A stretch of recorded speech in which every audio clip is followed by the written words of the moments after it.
Good morning student. पिछले class में हम लोग एनसीईआरटी के प्रॉब्लम पे डिस्कस किए थे और चर्चा चलाए थे उस पर। तो एक दो प्रॉब्लम एनसीईआरटी का समझ लें ताकि आपको परेशानी ना हो बनाने में। आइए हम लोग देख लेते हैं।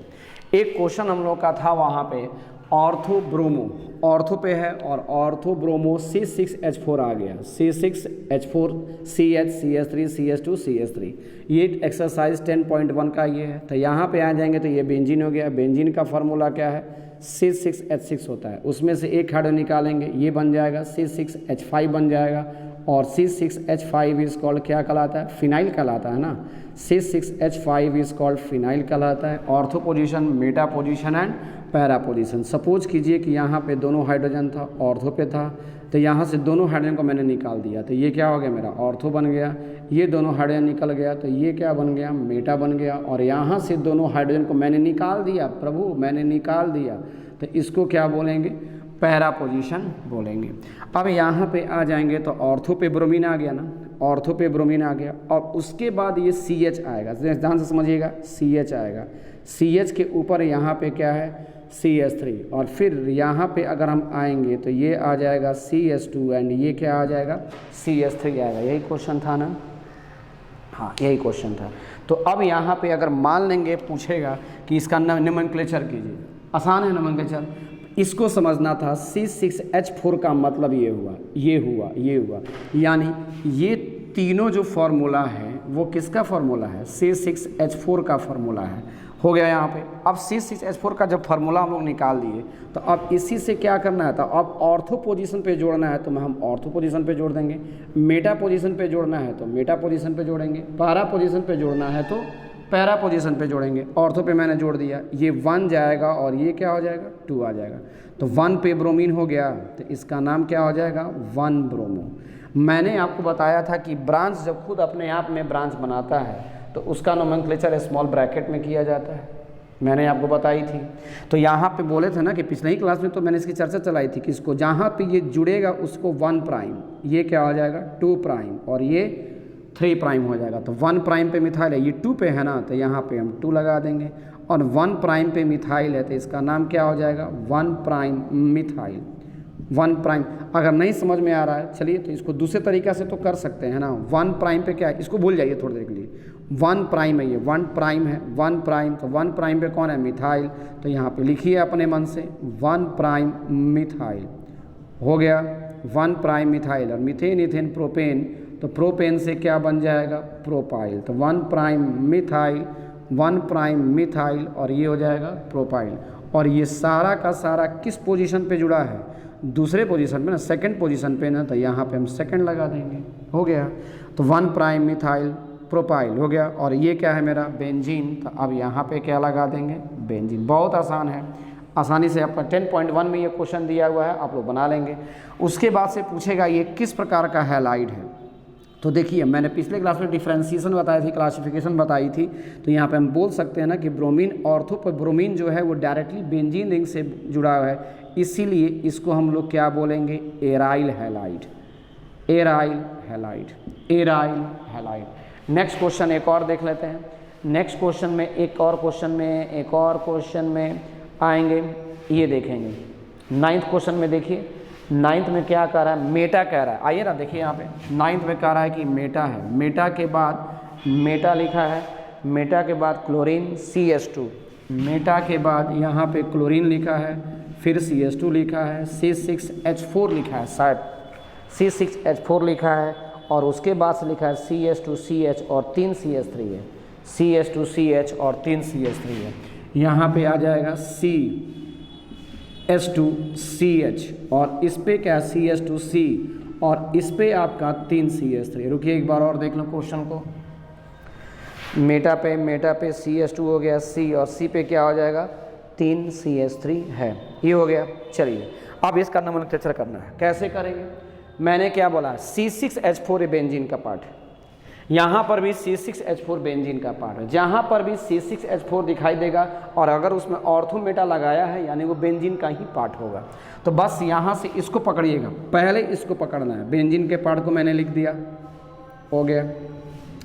फिर कह रहा है कि मेटा पोजीशन, तो मेटा पोजीशन को खाली कर दिया, यहाँ पे हो गया, यहाँ पे ये मॉलिक्यूल क्या है CH2 और फिर है यहाँ पे Cl दे दिया। इधर वाला मेटा, अब देखिए एक बेंजीन यहाँ इधर और फिर उधर है, तो इसके दोनों एक दूसरे के मेटा पोजीशन पे हैं। फिर इसको पकड़ेंगे तो ये मॉलिक्यूल क्या हो जाएगा CH2 हो जाएगा ना, और CH2 के बाद यहाँ पे कौन है C, और C पे आपका 3 CH3 है, 3 CH3 को यहाँ पे दे देंगे, हो गया।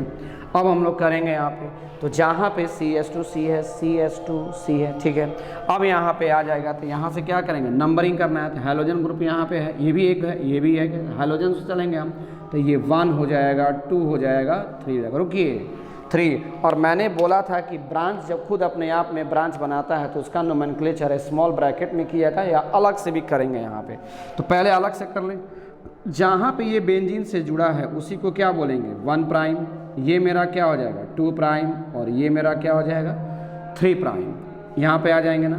अब यहाँ पे आ जाएंगे तो यहाँ पे पहले लिखेंगे 1 क्लोरोमिथाइल, ये हो जाएगा क्लोरोमिथाइल। पिछले क्लास में ये हो चुका है ये क्वेश्चन। ट्राई क्लोरोमिथाइल एक आया था कि इसमें CCl3 आया था ना, CCl था, Cl था, Cl था, फिर इधर भी था Cl था, Cl था, तो ये ट्राई क्लोरोमिथाइल हो गया। 1 क्लोरोमिथाइल, 1 क्लोरोमिथाइल, और ये क्या 1 क्लोरोमिथाइल, और 1 पे जाएंगे तो ये क्या हो जाएगा 1 क्लोरोमिथाइल, 1 प्राइम, 2 प्राइम, 3 प्राइम, यहाँ पे 3 आ गया, ले लिया 3 पे इतना बड़ा ब्रांच है, तो इसका नाम क्या है। जब ब्रांच खुद अपने आप में ब्रांच बनाता है तो उसका नोमेनक्लेचर क्या बताए हैं, स्मॉल ब्रैकेट में किया जाता है। कीजिए 1 प्राइम, 2 प्राइम, 3 प्राइम, तो ये क्या हो जाएगा 2 प्राइम, 2 प्राइम 2 ना आ गया, 2 प्राइम, 2 प्राइम, और यहाँ पे क्या आ जाएगा डाई मिथाइल हो जाएगा, 2 प्राइम, 2 प्राइम, डाई मिथाइल, और मिथेन, इथेन, प्रोपेन, तो प्रोपेन से क्या बन जाएगा प्रोपाइल, हो गया, ब्रैकेट क्लोज हो गया, ब्रैकेट क्लोज हो गया। अब यहाँ पे ये क्या है मेरा बेंजीन है ना, तब यहाँ पे हम क्या प्लस कर देंगे, यहाँ पे बेंजीन प्लस कर देंगे, हो जाएगा। यहाँ पे मान लीजिए कि आपको दूसरा करना है, दूसरा करना चाहते हैं आप दूसरे तरीक़ा से भी कर सकते हैं। 1 पे क्या है क्लोरोमिथाइल है, तो यहाँ पे हम लोग लिख सकते हैं ना 1 क्लोरोमिथाइल, हो गया। 3 पे आएंगे तो 3 पे क्या है नियो, देखिए एक कार्बन पे 3 CH3 को क्या बोले थे नियो, पिछले क्लास में याद कीजिए। एक कार्बन पे 3 CH3 रहेगा टॉट, और टॉट के बगल में अगर कार्बन आ जाएगा तो उसको क्या बोलते थे नियो, तो यानी नियो हो गया। एक कार्बन पे 3 CH3 के बगल में अगर कार्बन है तो वो नियो कहलाता है, नियो। और कार्बन की संख्या टोटल कितनी है 5, यानी ये क्या हो जाएगा नियो पेंटाइल हो जाएगा, तो 3 ये हो जाएगा neo pentyl, 3 neo pentyl, 3 neo pentyl, और ये मेरा बेंजीन है, तो यहाँ पे हम लोग क्या कर सकते हैं बेंजीन कर सकते हैं। उसी तरह इसका भी नोमेनक्लेचर एक और हो सकता है, संभावनाएं हैं।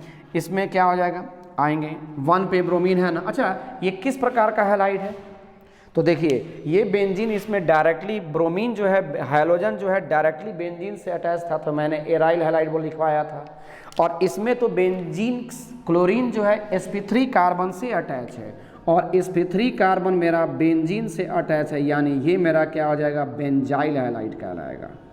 ये मेरा क्या कहलाएगा बेंजाइल हैलाइड। बताया था मैंने कि when halogen is attach with sp3 carbon atom and this carbon is directly attach with the benzene ring is called benzyl halide. लिखवाया भी था आप लोगों को, समझाया भी था। अब इसमें आएंगे तो इसका अलग से नोमेनक्लेचर कितना हो, एक और हो सकता है। तो 1 पे ब्रोमीन है ना, तो यहाँ पे क्या लिखेंगे 1 ब्रोमो। ये देखिए ये मैंने बताया था, इसको भूलिए थोड़ा देर के लिए, इसको भूल जाइए। तो ये कार्बन सेकेंडरी है और सेकेंडरी हो गया, सेकेंडरी से जुड़ा है ना सेकेंडरी, और 1 2 3 4 तो सेकेंडरी ब्यूटाइल। तो इसका क्या करेंगे 2 पे ना है, 2 पे कैसा है सेकेंडरी ब्यूटाइल, सेकेंडरी सेक लिखेंगे सेकेंडरी ब्यूटाइल, सेकेंडरी ब्यूटाइल, और ये मेरा बेंजीन है तो इसको बोलेंगे secondary butyl benzene, secondary butyl benzene. ऐसे ही आपको सारा प्रॉब्लम बना जाना है, बहुत आसान है, सारा प्रॉब्लम टच करेंगे बन जाएगा आप लोग का। एक क्वेश्चन और है, ये आपका ये 10.2 का 2 में देखेंगे, 10.2 के 2 में 5th नंबर क्वेश्चन, 10.2 के 2 में 5th नंबर क्वेश्चन। स्टॉप करेंगे लिख लेंगे। 10.2 के 2 में 5th नंबर क्वेश्चन को देखिए। 10.2 का 2, 10.2 का 5th नंबर क्वेश्चन को देखिए। 10.2 का 5th नंबर क्वेश्चन को देखिए क्या कह रहा है।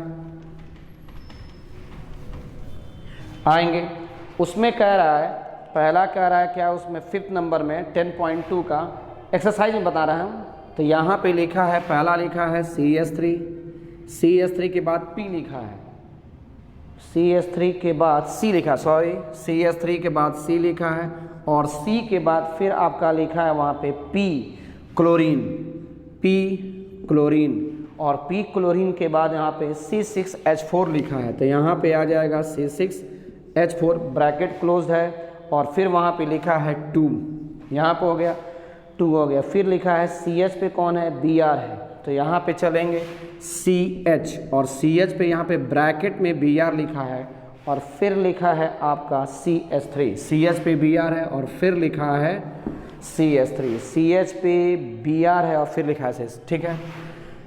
मॉलिक्यूल पकड़िए, चलिए इसको किया जाए। इसका मतलब क्या होगा, मॉलिक्यूल क्या हो जाएगा, CH3, समझिएगा ये क्या हो जाएगा, C, कार्बन के 4 बॉन्ड, 1 बॉन्ड कंप्लीट हो चुका है।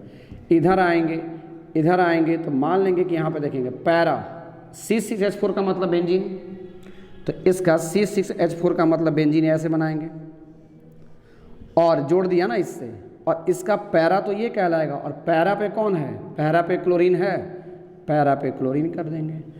फिर समझिए यहाँ पे इस मॉलिक्यूल में चलेंगे तो ये मॉलिक्यूल, ये वाला मॉलिक्यूल 2 है और ये दोनों कार्बन से जुड़ा है, और यहाँ पे क्या है C6H4, तो पहले आप C6H4 का मतलब बेंजीन का पार्ट हुआ, ये बेंजीन का पार्ट बना देंगे, और फिर यहाँ पे क्या कह रहा है, क्लोरीन कह रहा है ना, पैरा पे, इसका पैरा पे क्लोरीन, तो यही ना मेरा पैरा का क्लोरीन हो जाएगा, हो गया। अगला मॉलिक्यूल यहाँ पे क्या आएगा, CH, CH पे कौन आ जाएगा, Br, और फिर आ जाएगा यहाँ पे कौन सा, CH3 आ जाएगा, यही है। फिर आपका आ जाएगा CH3 आ जाएगा। तो अब यहाँ पे क्या हो जाएगा, ये कहानी क्लियर। अब इसका करेंगे यहाँ पे, तो देखेंगे यहाँ पे इसमें क्या हो जाएगा, इधर से देखेंगे, इधर से जा रहे हैं तो इस कार्बन पे दो मिल रहा है, और इधर से जा रहे हैं तो इस कार्बन पे 1 मिल रहा है, तो लॉन्गेस्ट कंटिन्यूअस तो पहले मेरा ये होगा। अब प्रश्न है कि सर नंबरिंग कहाँ से होगा, तो नंबरिंग से इधर देख रहे हैं ना, 2 नंबर प्लेटफॉर्म पे 2 खड़ा है, 1 नंबर प्लेटफॉर्म पे 1 खड़ा है, किधर से भागेंगे, इधर से ना भागेंगे, तो बस हो गया। तो ये क्या हो जाएगा मेरा 1 2 3 4, तो 3 पे ब्रोमीन है ना, तो इसका मतलब क्या हो जाएगा, यहाँ पे 3 ब्रोमो लिखेंगे, 3 ब्रोमो। 2 पे आएंगे तो यहाँ पे लिख देंगे 2, और देखेंगे 4 पे क्लोरीन है ना, 4 ही पे क्लोरीन है ना, तो यहाँ पे क्या लिखेंगे 3 लिख देंगे ना यहाँ पे। अब देखेंगे यहाँ पे 3 पे है कि 2 पे है, 2 पे है शायद, 1 2 3, 2 पे जाएगा, तो यहाँ पे क्या हो जाएगा, तो देख रहे हैं यहाँ पे ब्रोमीन आ गया। अब यहाँ पे चलेंगे तो यहाँ पे क्या आ जाएगा 2, और यहाँ पे 2 2 बार आ गया ना, 2 और जब ब्रांच खुद अपने आप में ब्रांच बनाता है तो उसका नोमेनक्लेचर क्या करते हैं, स्मॉल ब्रैकेट में करते हैं, ये तो आप जानते हैं।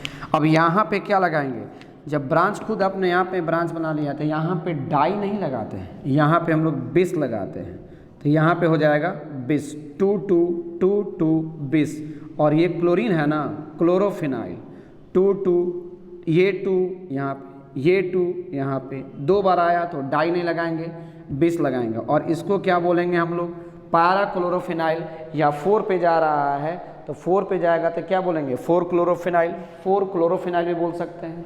जैसे इसमें देखेंगे जहाँ से जुड़ा है वहीं पर करेंगे 1 प्राइम 2 प्राइम 3 प्राइम 4 प्राइम, तो यहाँ पे क्या हो जाएगा 4 प्राइम, और क्लोरीन आ गया तो 4 प्राइम क्लोरो आ जाएगा, और फिर क्या लिखेंगे यहाँ पे phenyl, 4 prime chlorophenyl, 4 prime chlorophenyl हो गया यहाँ पे 4 प्राइम क्लोरोफिनाइल, और तब 4 कार्बन है और 4 को क्या बोलेंगे ब्यूटेन, हो गया। ऐसे ही आपको सारा प्रॉब्लम टच करना है। और ये बताइए किस प्रकार का हैलाइड है, तो इसमें हैलाइड आप नहीं निकाल सकते हैं क्योंकि ये एराइल हैलाइड भी है और ये अल्काइल हैलाइड भी है, दोनों प्रकार का हैलाइड है ना। एराइल का मतलब बेंजीन से डायरेक्टली अटैच है और अल्काइल का मतलब इससे अटैच है। एराइल हैलाइड भी और एराइल हैलाइड भी है और अल्काइल हैलाइड भी है। क्लियर, चलिए अब इसके बाद से आएगा, ये क्लियर हो गया आप लोग का, मिटा देता हूँ, उतार लीजिएगा स्टॉप करके। इसके बाद से हम लोग पिछले क्लास में मैंने बोला था कि कुछ वहाँ पे बॉन्ड का डाइपोल मोमेंट हम लोग को क्लियर करना था। डाइपोल मोमेंट, न्यूक्लियोफाइल, इलेक्ट्रोफाइल, ये सब हम लोग को कंप्लीट करना था। तो आइए पहले थोड़ा सा हम लोग डाइपोल को क्लियर कर लेंगे, क्योंकि इसकी इनऑर्गेनिक में भी ज़रूरत पड़ेगी और ऑर्गेनिक में भी ज़रूरत पड़ेगी। आइए थोड़ा देखते हैं डाइपोल मोमेंट। जितना ज़रूरत पड़ेगा, क्योंकि 11th का पार्ट है, ज़्यादा हम लोग नहीं जाएंगे इधर, जितनी ज़रूरत है उतना ही पढ़ेंगे हम लोग। डाइपोल मोमेंट, तो डाइपोल मोमेंट को हम लोग म्यू से सूचित करते हैं, इसको डिनोट करेंगे। और इसका क्या होता है फॉर्मूला, चार्ज इनटू क्या हो जाता है, distance. Charge into distance, charge का मतलब क्या हो जाएगा, क्यू, और डिस्टेंस का मतलब यहाँ पे क्यू इनटू डी कहेंगे, क्यू इनटू डी कहेंगे। डाइपोल मोमेंट मेरा वेक्टर सम है, इसलिए वेक्टर क्वांटिटी ऐसे दिखा देंगे।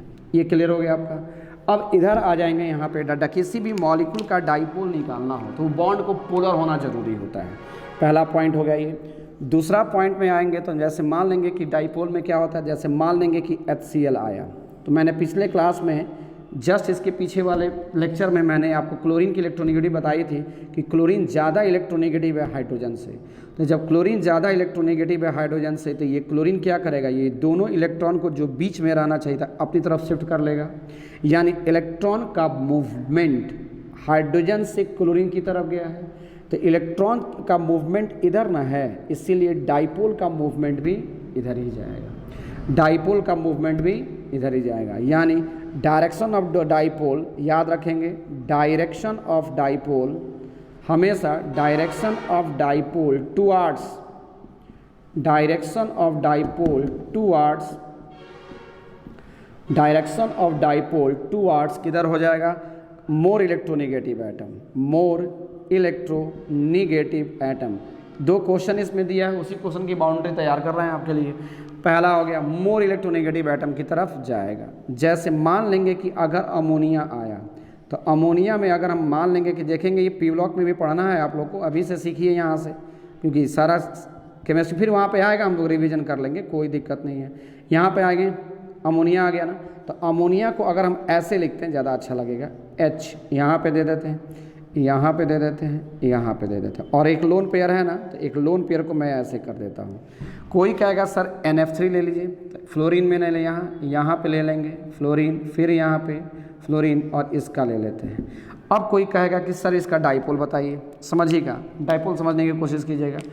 तो क्या करा, direction of dipole towards more electronegative atom and lone pair of electron, ये दोनों याद रखेंगे, and lone pair of electron.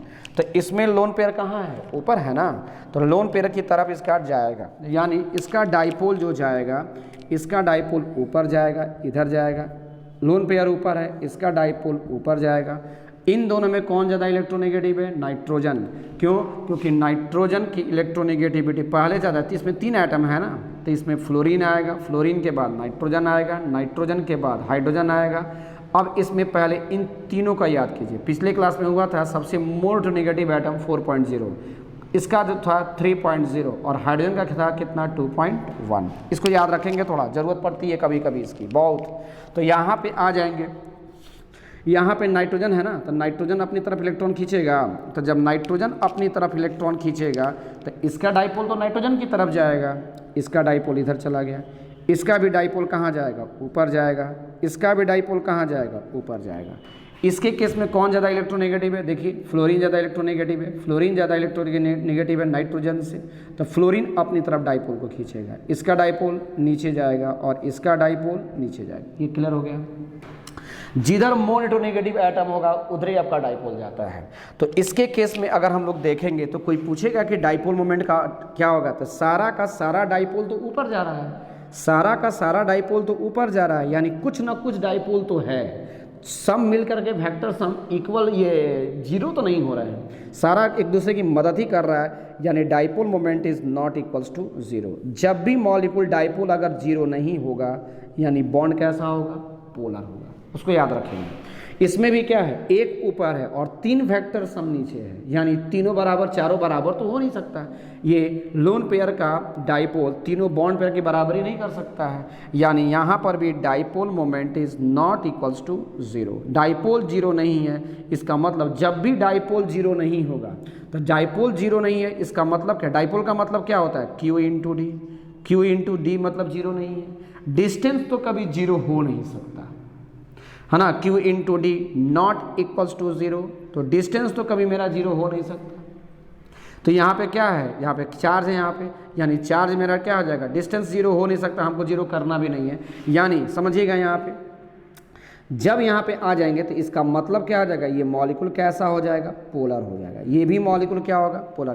देखेंगे यहाँ पे डाइपोल जीरो नहीं है, जीरो नहीं है इसका मतलब डिस्टेंस तो जीरो है ही नहीं, है ना, और जीरो नहीं है तो इसका मतलब दोनों का मल्टीप्लिकेशन फैक्टर को जीरो नहीं होना होगा। इसका मतलब तो यही है, इसका मतलब कुछ ना कुछ चार्ज भी है, और जब चार्ज आ गया तो मॉलिक्यूल तो पोलर हो गया।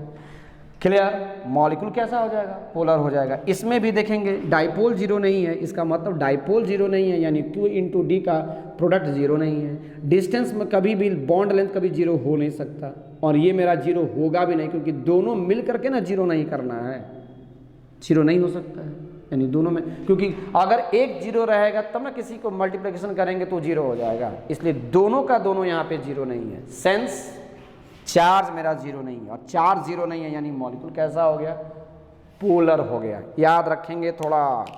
अब आएंगे नेक्स्ट, तीसरा हो गया ना, चौथा आएंगे।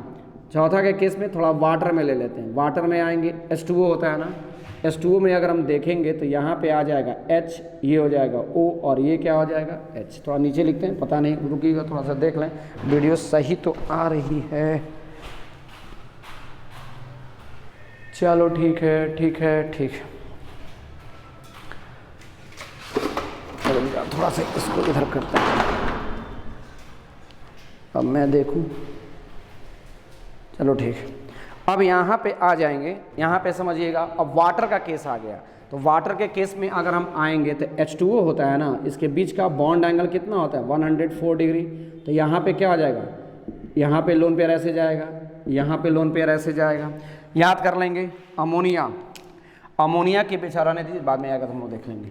इसमें आएंगे तो यहाँ पे डाइपोल को चेक करना है, तो डाइपोल को चेक करना, डाइपोल जीरो होगा कि नहीं होगा ये सोचना है।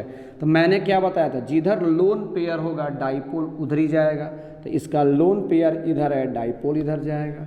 इसका लोन पेयर इधर है, इसका डाइपोल इधर जाएगा। ऑक्सीजन और हाइड्रोजन में ऑक्सीजन ज़्यादा इलेक्ट्रोनेगेटिव है तो इसका डाइपोल इधर जाएगा। इन दोनों में क्या ऑक्सीजन ज़्यादा इलेक्ट्रोनेगेटिव है, इसका डाइपोल इधर जाएगा। तो सारा ये दोनों फैक्टर्स हम इधर जा रहे हैं, ये दोनों फैक्टर्स हम इधर जा रहे हैं। तो दो फैक्टर अगर एक ऐसे जा रहा है और एक ऐसे जा रहा है तो निश्चित है कि रिजल्टेंट फैक्टर इसके बीच से निकलेगा।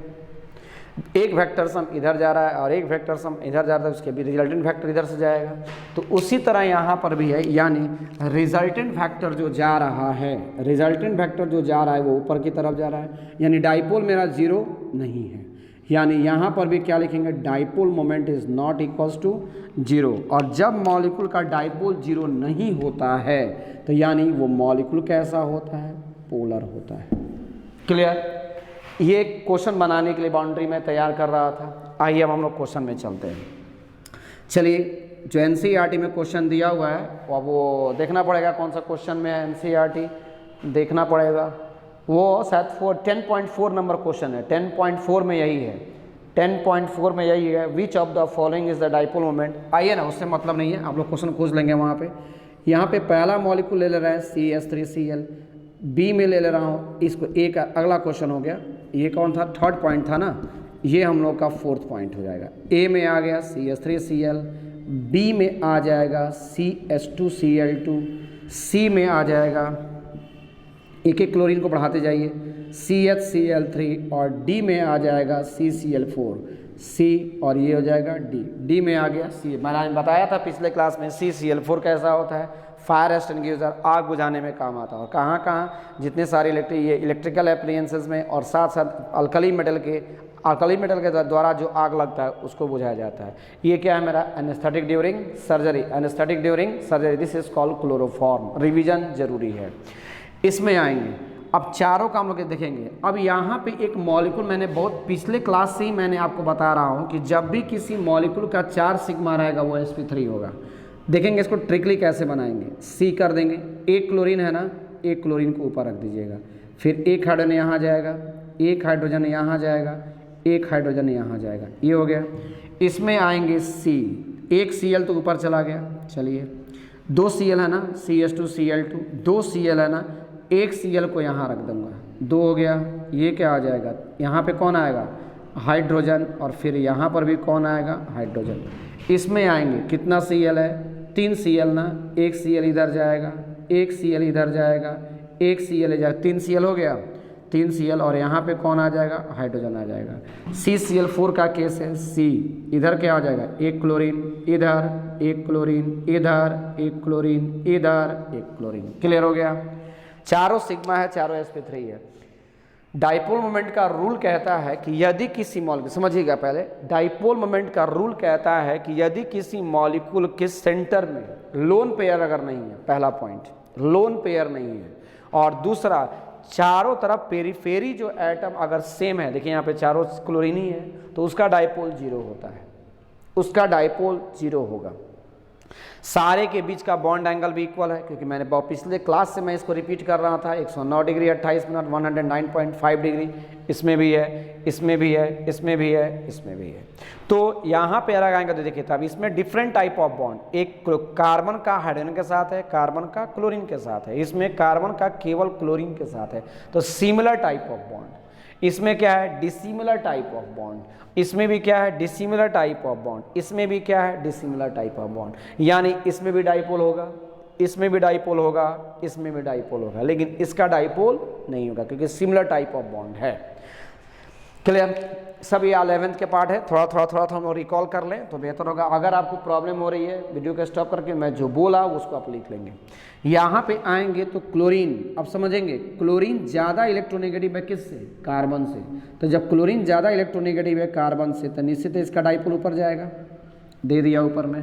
कार्बन और कार्बन और हाइड्रोजन में कौन ज़्यादा इलेक्ट्रोनेगेटिव होता है, कार्बन, क्योंकि यहीं पर लिख लीजिए, यहाँ पे कौन कौन आएगा, यहाँ पे कौन आएगा, एक आपका क्लोरीन, और क्लोरीन का मोर इलेक्ट्रोनेगेटिव है किससे, क्लोरीन ज़्यादा इलेक्ट्रोनेगेटिव है किससे, कार्बन से, और कार्बन ज़्यादा इलेक्ट्रोनेगेटिव है हाइड्रोजन। सब इलेक्ट्रोनेगेटिव वैल्यू थोड़ा याद कर लें आप लोग।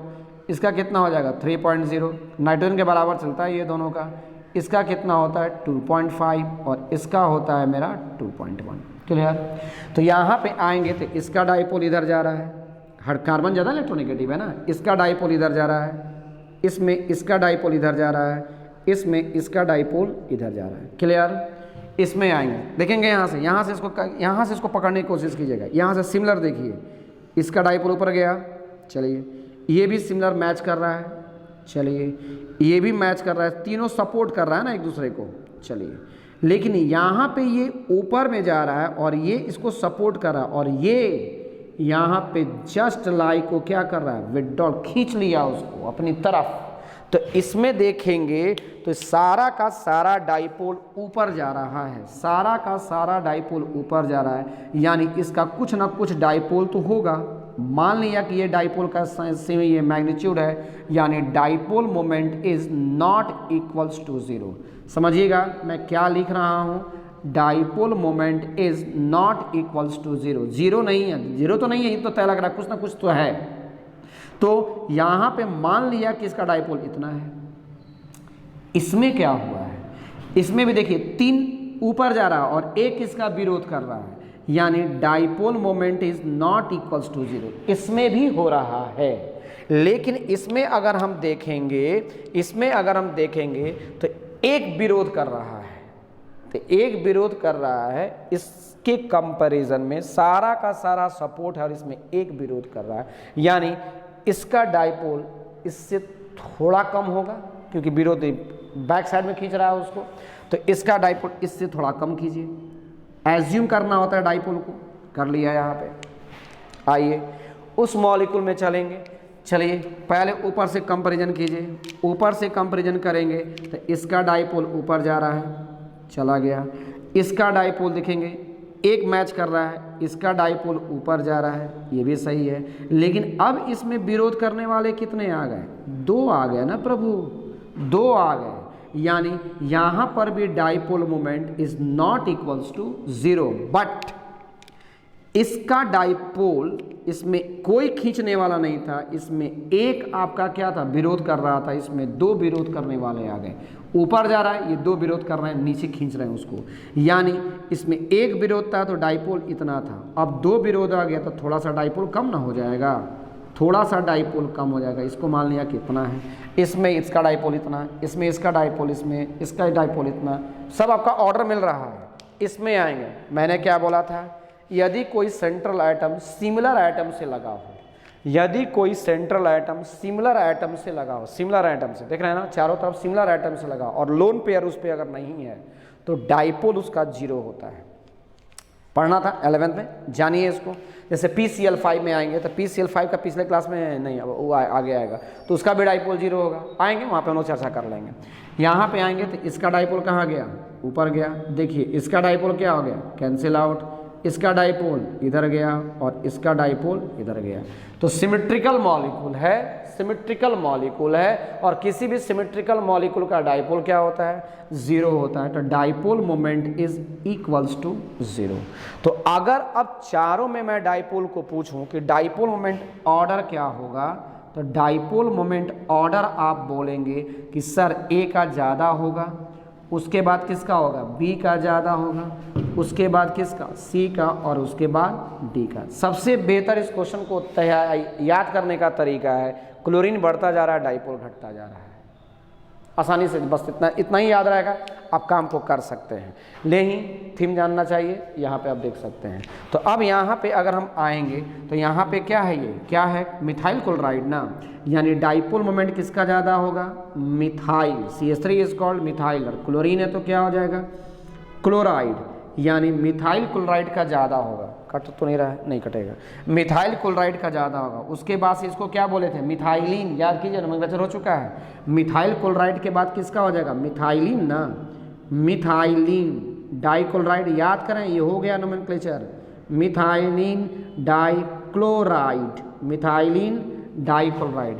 उसके बाद से किसका होगा, A B C का होगा ना, तो ABCD, और C को क्या बोलेंगे, C को क्या बोलेंगे, बोलिए ज़रा।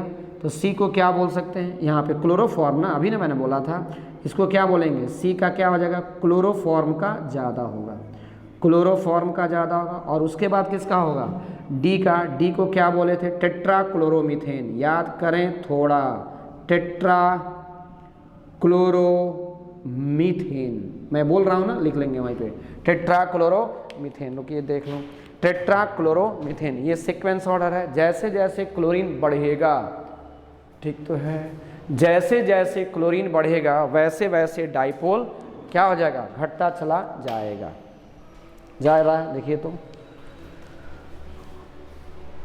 ठीक है, जैसे जैसे क्लोरीन बढ़ेगा वैसे वैसे डाइपोल जाएगा। ये क्लियर हो गया। अब आएंगे यहाँ पे कॉन्सेप्ट क्लियर हो गई, क्लियर हो गई। अब इसमें क्वेश्चन में पूछेगा कि मान लिया मैक्सिमम पूछ देगा, मिनिमम पूछ देगा, तो मैक्सिमम किसका होगा, मैक्सिमम किसका, मिथाइल क्लोराइड का, मिनिमम किसका, टेट्राक्लोरोमीथेन का, मैक्सिमम इसका जाएगा और मिनिमम उसका जाएगा। एकदम कॉन्सेप्ट क्लियर है, ये कहानी क्लियर हो गई। चलिए अगला चलते हैं। वैल्यू याद करने की कोशिश नहीं करेंगे, वैल्यू दिया रहता है, वैल्यू याद करने की कोशिश नहीं करेंगे, वो डेंजरस हो जाती है। अब आएंगे, पिछले क्लास में मैंने बोला था कि एक डाइपोल का एक और क्वेश्चन था, नेचर ऑफ CX बॉन्ड जो NCERT में दिया हुआ है, उसी में एक वैल्यू दिया हुआ है डाइपोल मोमेंट का। आइए उसको भी थोड़ा चेक कर लेते हैं। वीडियो स्टॉप करेंगे और देख लेंगे।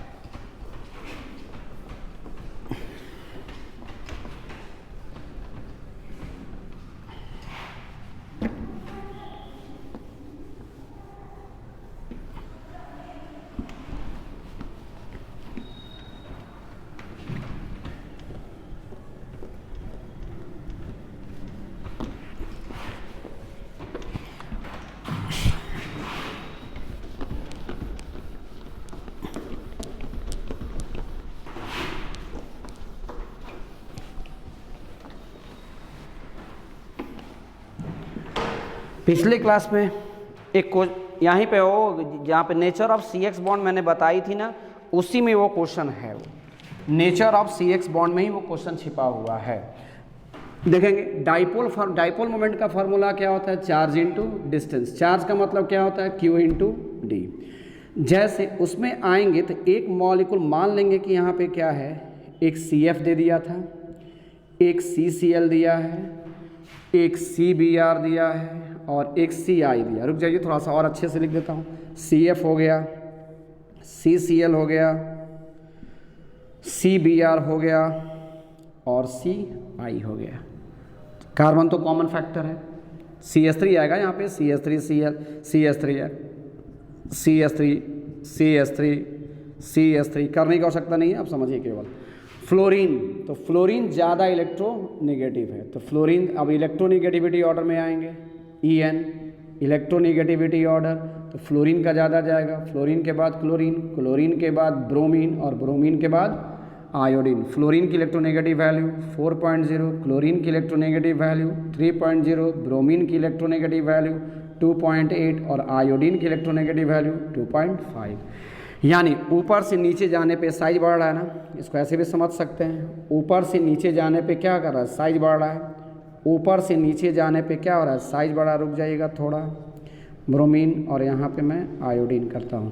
तो ऊपर से नीचे जाने पे साइज बढ़ रहा है, जी सर साइज तो बढ़ रहा है। ऊपर से नीचे जाने पे साइज बढ़ रहा है, इलेक्ट्रोनेगेटिविटी ऊपर बढ़ रहा है। तो यानी यहाँ से एक नया थीम भी आपके दिमाग में आ जानी चाहिए कि electronegativity is inversely proportional to size.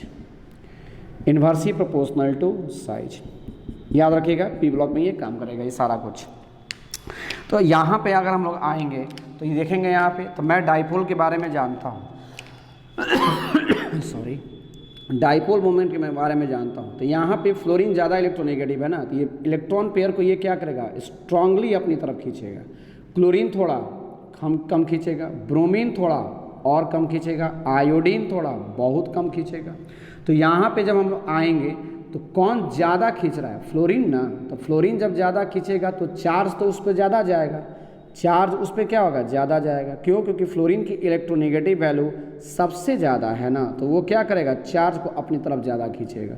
तो यहाँ पे जाएगा डेल, आप यहाँ पे C3 कर सकते हैं, कोई दिक्कत नहीं है। यहाँ पे डेल माइनस और यहाँ पे क्या हो जाएगा, डेल प्लस। ये थोड़ा कम खींचा तो चार्ज तो थोड़ा कम हो जाएगा, तो डेल माइनस और यहाँ पे डेल प्लस। और चार्ज कम हो जाएगा तो और छोटा लिखता हूँ, डेल माइनस डेल प्लस। इसमें और कम खींचेगा तो ये जाएगा डेल माइनस और ये जाएगा डेल प्लस। तो समझिएगा यहाँ पे क्या देख रहे हैं, समझिएगा। अगर हम चार्ज के बेसिस पे चलें, क्यों, क्योंकि डाइपोल मोमेंट इक्वल्स टू होता है charge into distance, charge into distance.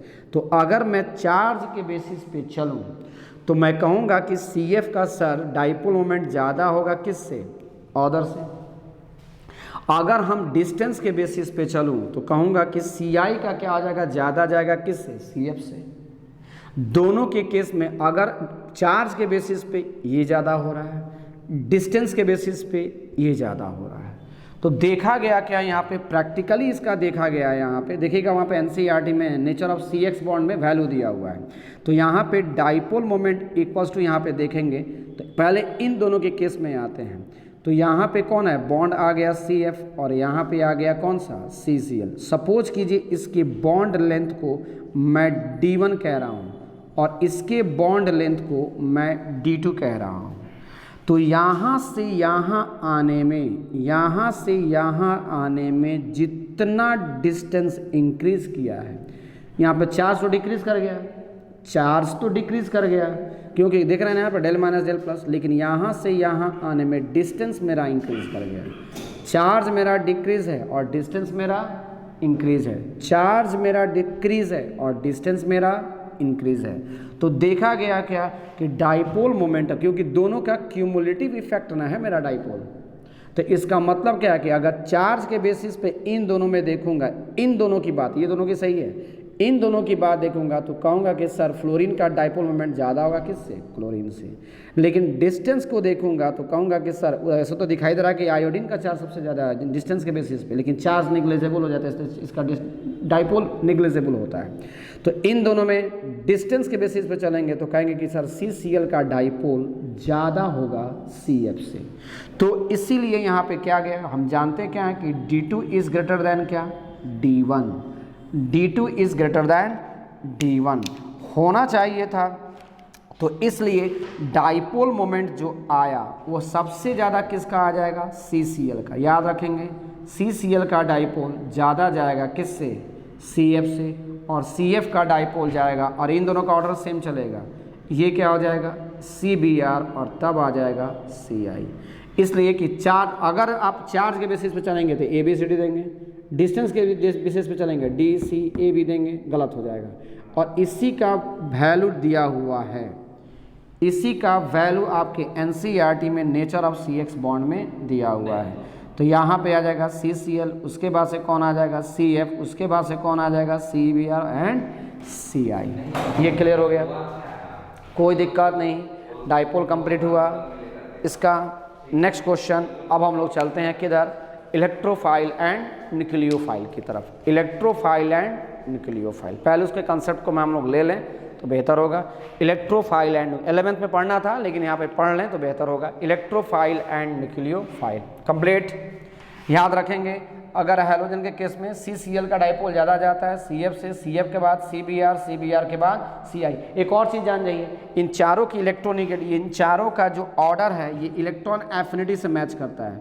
Electron affinity order of halogen क्या होता है, इलेक्ट्रॉन एफिनिटी ऑर्डर यही चलता है। किसका ज़्यादा होता है, क्लोरीन का। पढ़े होंगे पीटी में 11th में, वैसे भी आपको ये हैलोजन फैमिली में पढ़ना है 12 में। क्लोरीन का ज़्यादा जाएगा, क्लोरीन के बाद किसका जाएगा, फ्लोरीन, फ्लोरीन के बाद किसका, ब्रोमीन, और ब्रोमीन के बाद किसका जाएगा, आयोडीन। यहीं से याद करते ना, P ब्लॉक, D ब्लॉक, कुछ जो जो रिलेटेड आएगा उसको हम लोग लिखते रहेंगे, वहाँ पर भी आएंगे तो सीख जाएंगे जल्दी से, हम लोग को सारा कुछ दिमाग में रहेगा। क्लियर।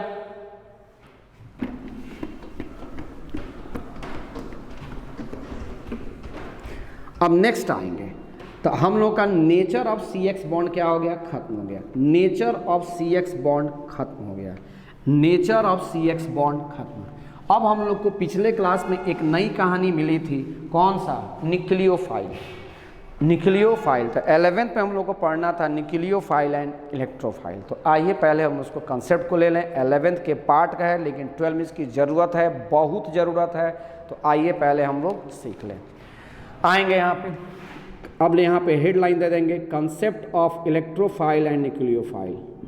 कंसेप्ट बस उतना ही मैं बताऊंगा जितना आपका 12th निकल सके, अच्छे से निकल सके, क्योंकि अगर IIT की तरफ हम लोग थोड़ा मूव करेंगे तो थोड़ा अच्छे से और डेप्थ में जाना पड़ेगा, समय भी नहीं है। कोशिश करूंगा वीडियो डालने का IIT के लिए भी, लेकिन पहले इसको पढ़ लीजिए। अब आएंगे concept of electrophile and nucleophile. Concept of electrophile, concept of electrophile and nucleophile, concept of electrophile and nucleophile. आएंगे concept of electrophile and nucleophile क्या है। पहला कौन सा है हम लोग का, इलेक्ट्रोफाइल। तो हेडलाइन देंगे पहले इलेक्ट्रोफाइल। इलेक्ट्रोफाइल का मतलब क्या है, इलेक्ट्रो का मतलब क्या होता है, देखिए समझिएगा पहले। जैसे CH3 देख रहा है ना, C पे क्या आ जाएगा, ये भी एक इलेक्ट्रोफाइल ही है, H आ गया, यहाँ पे H आ गया, यहाँ पे H आ गया, इस पे क्या आ गया, प्लस आ गया ना। मान लेंगे कि कोई कहेगा नहीं सर यहाँ पे ये ले लेंगे, यहाँ पे रेडिकल ले लेते हैं, यहाँ पे आ जाएगा, इस पर भी आ जाएगा H। सब पढ़ना था 11th में, बस केवल रिकॉल कर रहा हूँ, यहाँ पे आ गया। तो यानी इसके बाहर में भी कितने इलेक्ट्रॉन, 6 इलेक्ट्रॉन ना, देखिए ना यहाँ पे ऑक्टेट कंप्लीट नहीं है। इसका क्या हो जाएगा, 2 2 4 2 6, इसमें भी आएंगे 2 2 4 2 6 आया। इसके बाद से नेक्स्ट आएंगे, अभी रुक जाइएगा, मैं एक सीक्वेंस बना रहा हूँ क्योंकि NCERT में जितनी की ज़रूरत पड़ेगी उतना मैं कर दूँ आपको। सेकेंड आ गया, थर्ड आ जाएगा हम लोग का NO2 प्लस, तो N डबल बॉन्ड O और यहाँ पे आ जाएगा डबल बॉन्ड O और ये कोऑर्डिनेट बॉन्ड O और इस पे क्या आ जाएगा प्लस।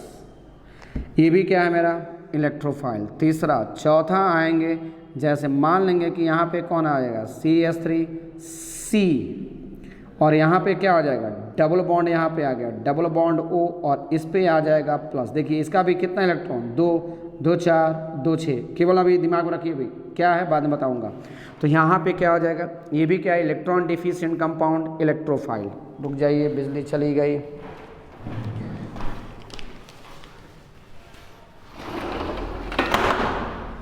जा तो रहा है ना, ठीक से नहीं जा रहा है, ठीक से नहीं जा रहा है, नहीं जा रहा है ना। चलिए ठीक है ना। तो थोड़ा सा बड़ा लिखते हैं, कहीं हो सकता है कि वो एब्जॉर्ब कर ले।